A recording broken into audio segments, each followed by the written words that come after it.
Hello students, आज हम जो हैं मोड को ग्रुपिंग मेथड से कैसे कैलकुलेट करते हैं वो सीखेंगे। और ग्रुपिंग मेथड हम उस समय काम में लेते हैं जब आपकी जो फ्रीक्वेंसी डिस्ट्रीब्यूशंस है वो इरेगुलर है, अनियमित है, यानी कहीं वो कम हो जाता है, कहीं अधिक हो जाता है। जैसे मान लीजिए पहले 7 है, फिर 14 हो गया, फिर 30 हो गया, फिर वापस 28 हो गया, फिर 35 हो गया, फिर 34 हो गया, फिर 16 हो गया, फिर 14 हो गया, फिर 36 हो गया और फिर 16 हो गया। यानी ये घटता बढ़ता रहता है, इसमें कोई नियमितता नहीं है, अनियमितता मौजूद है। फिर एक और स्थिति हो सकती है कि यहाँ अगर हम इंस्पेक्शन मेथड से देखें तो सीधा 36 लगता है और हम कह देते हैं भाई 36 जिस फ्रिक्वेंसी आ रही है इस 40 की, इसलिए हम कह सकते हैं कि 40 मोड होगा। लेकिन ऐसा इसमें होता नहीं है, क्योंकि यहाँ इस 36 के बराबर आसपास 35 भी दिख रही है, 34 भी है।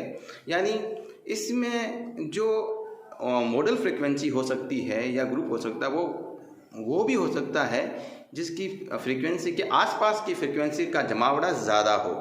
यानी जैसे मान लीजिए अपन को 36 दिख रही है, इसके ऊपर और नीचे वाली तो 14 है, 16 है, और यहाँ 35 है और उसके ऊपर वाली 28 है और 34 है। तो हम जो फ्रीक्वेंसी डेंसिटी है उसके पॉइंट ऑफ व्यू से भी इसको फाइंड आउट कर सकते हैं। लेकिन जब ऐसी दशा स्थिति होती है तो हम ग्रुपिंग मेथड काम में लेते हैं।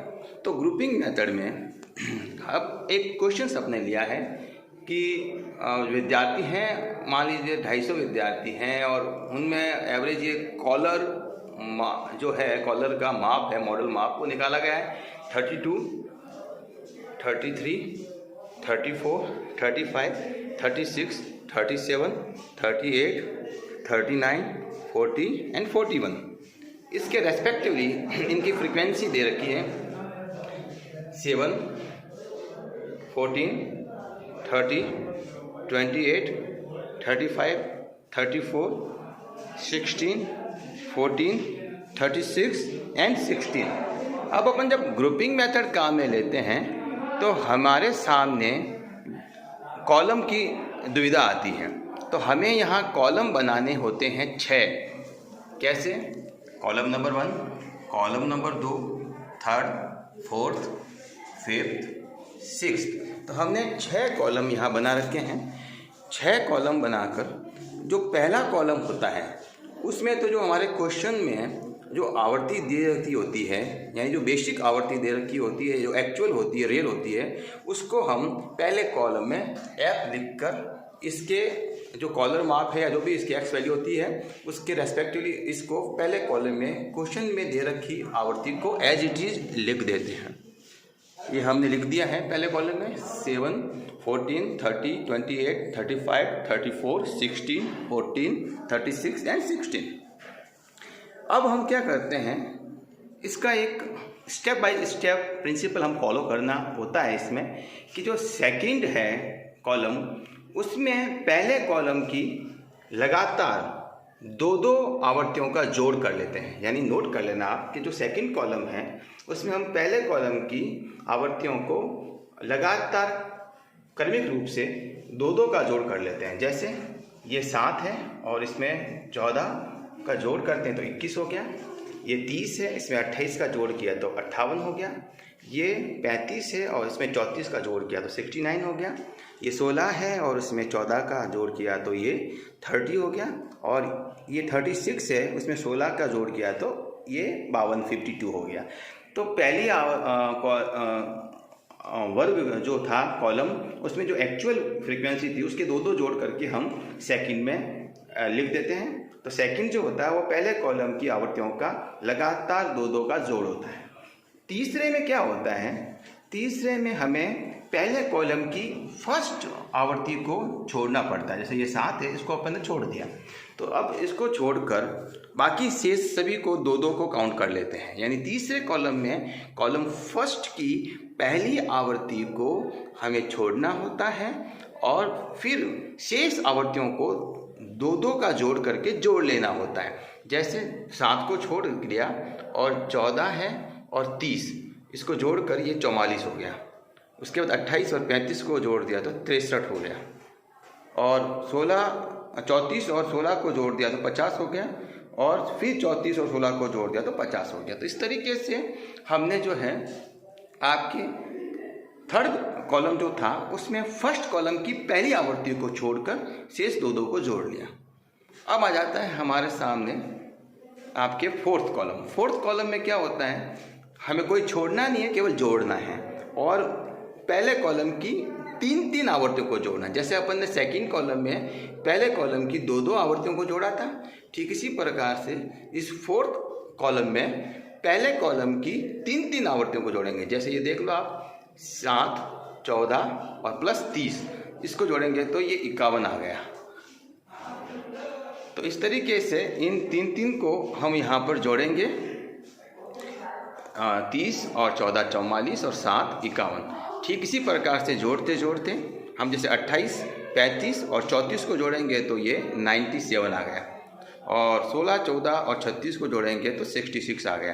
तो इस तरीके से फोर्थ कॉलम में हम लगातार पहले कॉलम की तीन आवर्तियों को जोड़ करेंगे। अब उसके बाद आपके फिफ्थ कॉलम में क्या होता है कि पहले कॉलम की पहली आवर्ती को छोड़कर तीन का जोड़ कर देंगे, यानी 7 को छोड़ देंगे, उसके बाद 14, 30, 28 इसकी जोड़ कर देंगे तो ये हमारे 72 आ गया। ठीक इसी प्रकार से 14, 30, 28 हो गया, उसके बाद 35, 34 और 16 को जोड़ देंगे तो ये आपके 85 आ गया। ठीक इसी प्रकार से नेक्स्ट जोड़ेंगे तो ये 66 हो गया। फिर हम आ जाते हैं आपके सिक्स्थ कॉलम में।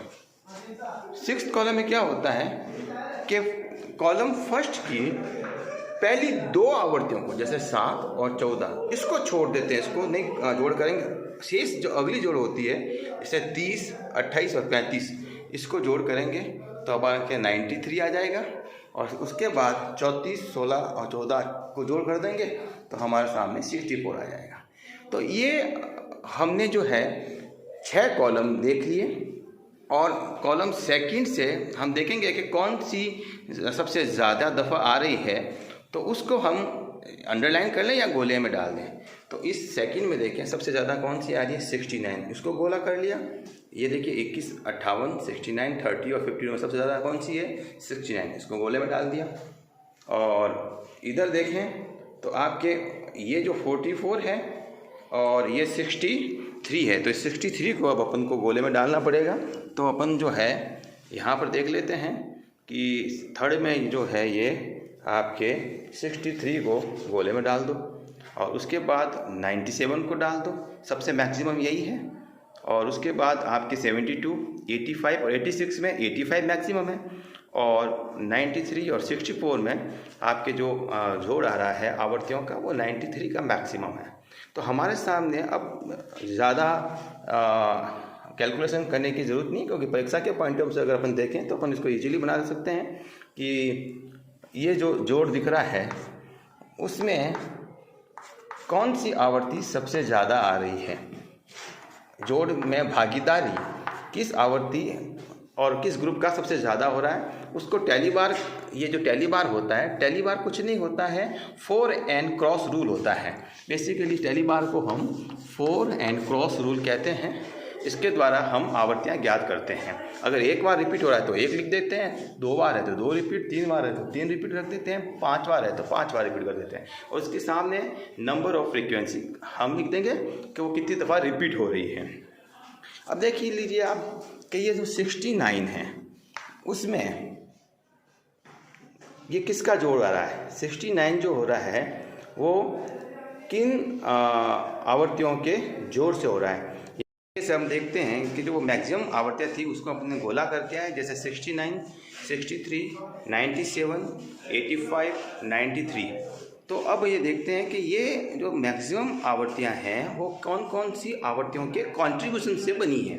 जैसे 69 में किसका से हो गया, 35 और 34 का है, तभी 69 हुआ है। 63 में किसका से हो गया, 28 और 35 का, तो 35 यहाँ 2 दफ़ा आ गया। देखो 69 में भी 35 है और 63 में भी 35 है, और 97 में भी आपके 35 का योग है।